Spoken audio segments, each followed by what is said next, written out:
You hire a real estate agent expecting them to get you the best deal possible.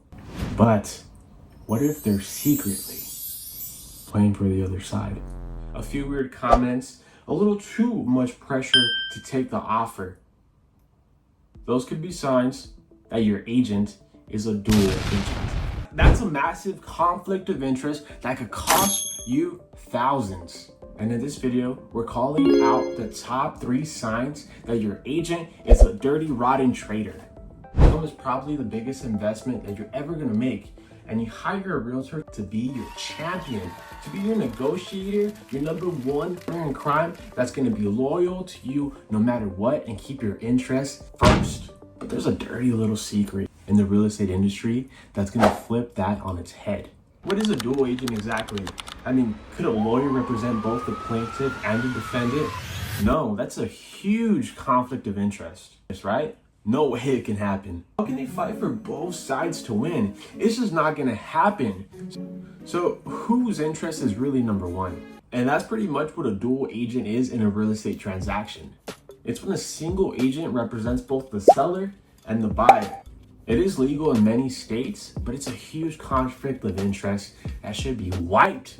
After half a decade in this industry, I've seen this happen many times where a listing agent won't even let buyer's agents from different offices see his house because they're gonna double land it.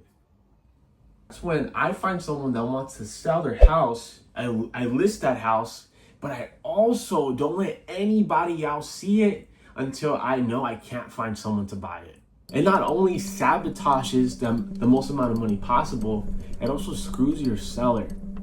Because at the end of the day, the agent is just gonna put themselves first.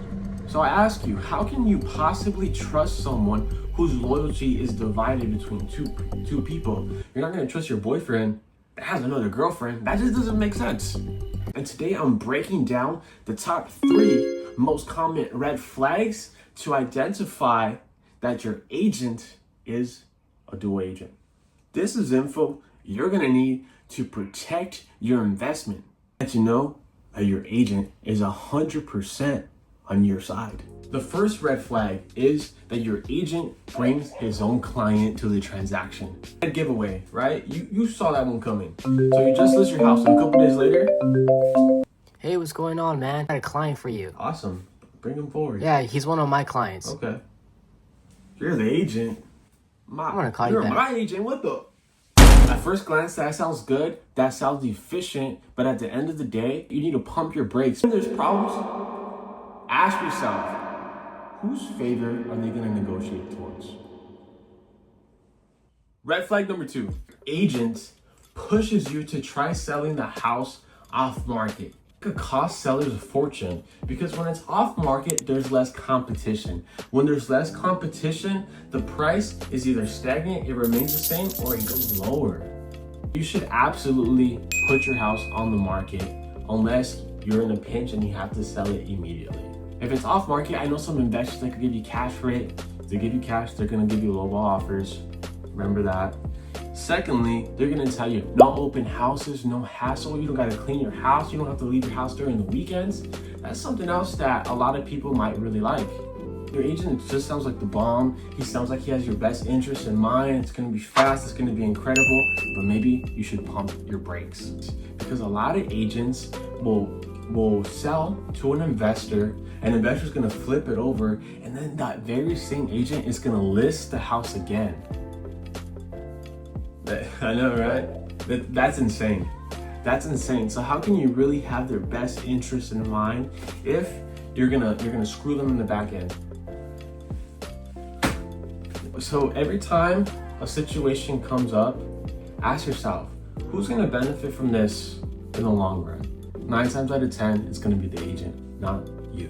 Real quick, guys, if you find this useful and wanna keep arming yourselves with insider knowledge that a lot of agents are just not sharing with you, do me a favor and hit the subscribe button. 3, you're pressured to sign a real estate agency disclosure agreement. So what does that mean? That means that a listing agent can also represent the buying agent. So a lot of times you might want to slip it in.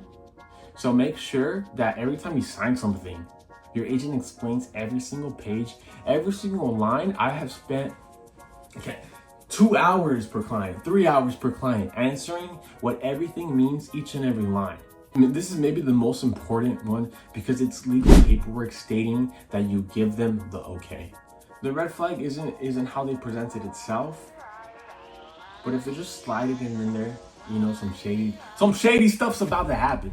A conflicted agent that has his best interest won't even tell you what it means. It often happens when you're already swamped, when they've been explaining, when they've been meeting with you for such a long time, so they just slide it in there. And never be okay with the reasoning, oh, this is paperwork. Everybody signs this. Let them explain it to you. If they don't know how to explain it to you, why would you even sign something they don't even know what it is? The solution is simple, but it's gonna take some guts. Don't sign something you don't completely understand, and if your agent can't explain it to you, why are you working with them in the first place? So let's recap real quick. Red flag number 1, your agent's gonna bring you their own buyer client. Huge red flag. Your agent talks you to selling off market because of convenience sake. Convenience.